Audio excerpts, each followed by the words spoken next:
तो सब्सक्राइब करें हमारे चैनल को और हमारे सभी वीडियोस पाने के लिए बेल आइकन को दबाएं।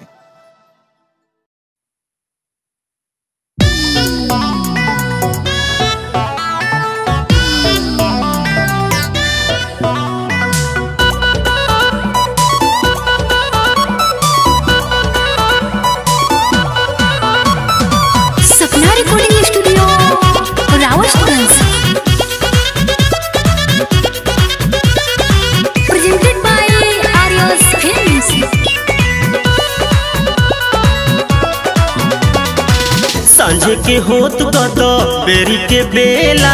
घर से निकल के तू कहाँ रहे लहो ए जी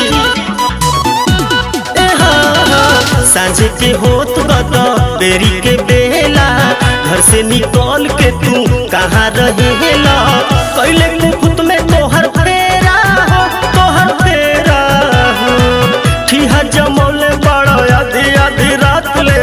कौना सवतिया के डेरा हो ठीहा जमौले बड़ा आधी आधी रात ले कौना सवतिया के डेरा हो।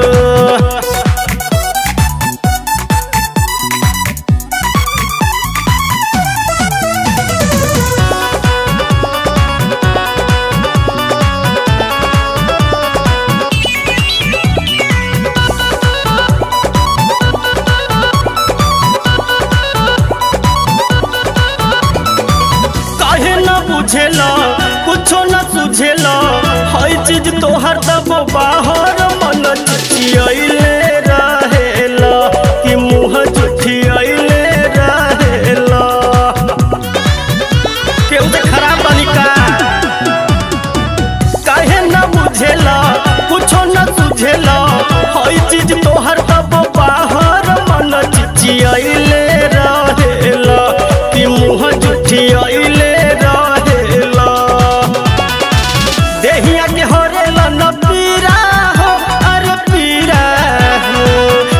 जमौले बड़ा आधी आधी रात ले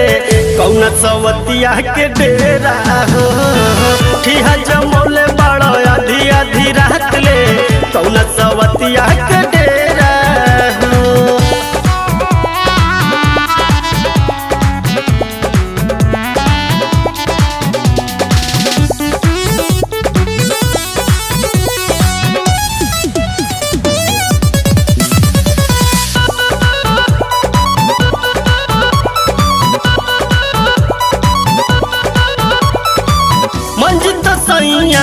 लेला तोरैया चाहेला जवन उहे मिली पिया तनिया वाला हारा में मजा न कहीं पैबा दूसरा में ए जी मंजित सैया लेला तोरैया चाहेला जवन उहे मिली पिया तनिया वाला हारा में मजा न कहीं पैबा दूसरा